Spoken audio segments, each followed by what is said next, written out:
Yo, little Marco, Secretary of State, goes against George Stephanopoulos, ABC host, Yeah. and he actually gets some words in. He's telling, basically explaining his role in his first days in office, what he planned to do. They've halted the refugee entrance into the United States. They're going to get stricter into vetting passport information. Also, he just passed a law preventing binary people from marking X in the gender for their passports. Yep. My name is Marcus Russell. Alex W, man. Yo, and it's the Marcus Russell Show. Make sure you hit that subscribe button. I need 100,000 subscribers. Check out Bro's page in the description. Let's get Right right to it. to Let's it. do it. Right now, we're going to speak with Secretary of State Marco Rubio. Mr. Secretary, thank you for joining us this morning. Congratulations on unanimous confirmation by the Senate. That's rare these days. Let's begin with January 6 pardons. Back in when this happened, you called it a national embarrassment, saying we now have third world countries that are lecturing us and we have tin pot dictators that are mocking us. Of course, you're now America's top diplomat. You'll be speaking with your counterparts around the world. What message does that pardon send to them?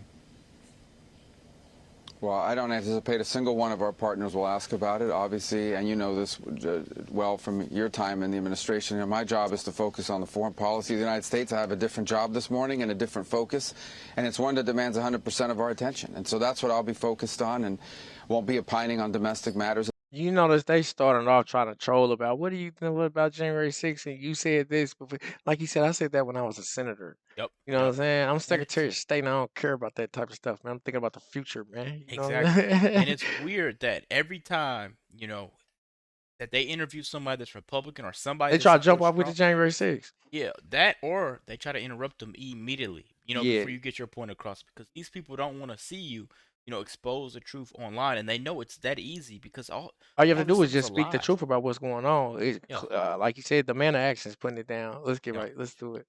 At this point, because frankly my focus needs to be 100% on how I interact with our counterparts, our adversaries, our potential enemies around the world to keep this country safe, to make it prosperous. That's the clear mandate from the Yep. president. It's what he campaigned on. I think he made it That pretty part. clear yesterday that he wants to Thanks. reinvigorate an American foreign policy that makes America safer and stronger and more prosperous. That's what the promise that Donald Trump was elected to keep, and that's the one we're going to help him keep at the Department of State. But as a senator, you did say that it affected our standing in the world. You don't believe that anymore? Well, as a senator, I had an opinion on all kinds of domestic matters, but now I'm focused Right. singularly on foreign policy, on how I interact with our allies. For example, my first meeting right out of the box as soon as I'm sworn in and get over to the State Department is with the members of the so-called Quad, which are our important allies in Australia and Japan and India. And we'll be talking to them and we'll be focused on that. None of these domestic topics are going to come up. They're going to be focused on how do we make our relationship one that increases and strengthens not just our position in the world, but, for example, freedom of navigation in the Indo-Pacific. And those are the kinds of things that we're going to be focused on 100%. And that's the things I'll be talking about. President Trump also issued the executive order to delay the ban on TikTok yesterday. As a senator, you led the charge in warning that the app poses a major national security risk. It exposes the data of millions of Americans to being stolen by the Chinese government. So why give TikTok a break now? Do you endorse this Come on, move? man. Well, the law, which I supported, also includes in it, and it gives the president a 90-day window in which he can delay it going into effect. For example, if you have a potential deal on the table for someone to purchase. In the end, this was never a TikTok ban. This is a ban on companies controlled by foreign entities and the risk it poses to the United States. As part of that law, and what it hopes to achieve in many ways is it either stops operating or it is no longer controlled by a company under the control of the Chinese Communist Party or any other foreign power for that matter.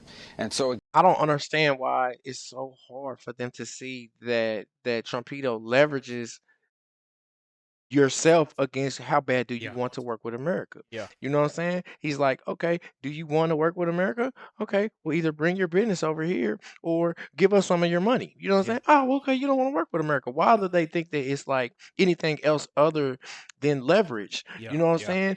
Good, political move, strategy, like he's been doing the whole time. Even Greenland was a strategical idea. You know Yeah. what I'm saying? That's true. Every move that he makes, the threats. I'm gonna put high tariffs on you, or you can come bring your business over here. You know what I'm saying? Oh, Yeah. the threats. I got this big button. Don't make me like he said. if I get into office before y'all release the hostages, Hamas, remember that last Yeah, week? All HE double will break loose. And guess what? They they released them. ceasefire. It's over now. You know what I'm Yeah, saying? It be the threat. You know what I'm saying? that makes everything go through, and it's weird that everybody's saying if he brings manufacturing over here, he raises Turn tariffs. into a sweatshop? No way. Yeah, why would America be sweatshop when we have certain wages that we're supposed to be getting, you know, to maintain? You know, it's going to be bad, but it's not going to be as bad as it is over there. You know, Right. pay them more money to send your stuff over here, or else we're bringing it over here. It's just that Right. simple, Some guys. people say that if we start putting these high tariffs on these overseas companies, that they'll up the prices. But that's not true. He had the Yeah, tariffs on these countries when he was last time he was in office, yeah. and everything was affordable. Remember, YouTube? We could, Everything. You know, you could afford going to the grocery store. You could afford ordering something online. You could afford to pay shipping. You know, now it's just different. You know, so we need this stuff enacted, guys. Let's just keep going. Make that sure you part. hit Gives the subscribe button. president That part. a 90-day window in which to now hopefully find someone that will buy it or some arrangement that will deal with this. The law was written in such a way so it would have kicked in the day before a new administration. So I think it's fair to assume that a new administration would need more than just a handful of hours coming into power to make a decision on how they want to handle it, on which deal they think would be the right one. The president's Facts. outlined a model of a joint venture in which the United States would have an interest and a controlling interest in a way that would protect us. And so I think he's talked about a 75-day window of those 90 that he wants to use to see if an arrangement can be found. But ultimately, you know, Congress passed a law and the executive will have to execute on it.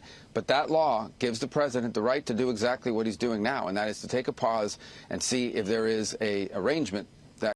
No, he came with. Oh, you see, we'll cancel you. Basically, they took Yeah, TikTok off. Okay, now look, I'm gonna give you it for 90 more days. Maybe think about the offer I gave you. You know what I'm saying? Either give us a yeah, large share of the company, or sell it to somebody that's American. yeah. Because Trump is all about Americans and America prospering. America You know, first. Biden was letting all these people come in here and sell whatever to us. Not even some of the stuff wasn't even FDA approved. You know, Right. just so other countries could profit off of us. And then not only that, he's literally giving other countries money to fight a war that we're not even involved in. When we have American veterans on the streets holding out bindles, walking around with bindles and holding out signs saying they need money. That's right. You know, then we have fires in California. We can go on Fires, and on all day. tornadoes in Florida, in North Carolina, in Louisiana. It's been so many disasters going around. And like he said on the last one, the Federal Emergency Management Agency has just been a place where they've been funneling money and Exactly. don't even spend it toward the natural disasters. Exactly. You know what I'm saying? Come on.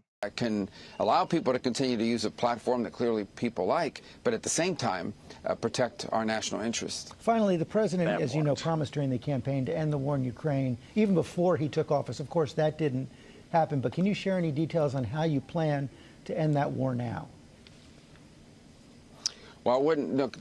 This is a complex, tragic conflict, one that was started by Vladimir Putin that's inflicted a tremendous amount of damage on Ukraine and also on Russia, I would argue, but also on the stability of Europe. So the only way to solve these things, we got to get back to pragmatism, but we also got to get back to seriousness here, and that is the hard work of diplomacy. The U.S. has a role to play here. We've been supportive of Ukraine, but this conflict has to end.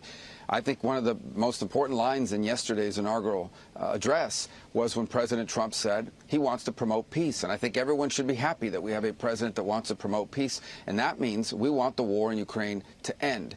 Now, obviously, neither it's going to involve complex and hard diplomacy. It has to be vigorous. Every side's going to have to give because neither Russia nor Ukraine can achieve the maximalist goals that they may have for this conflict. But he wants the dying to stop.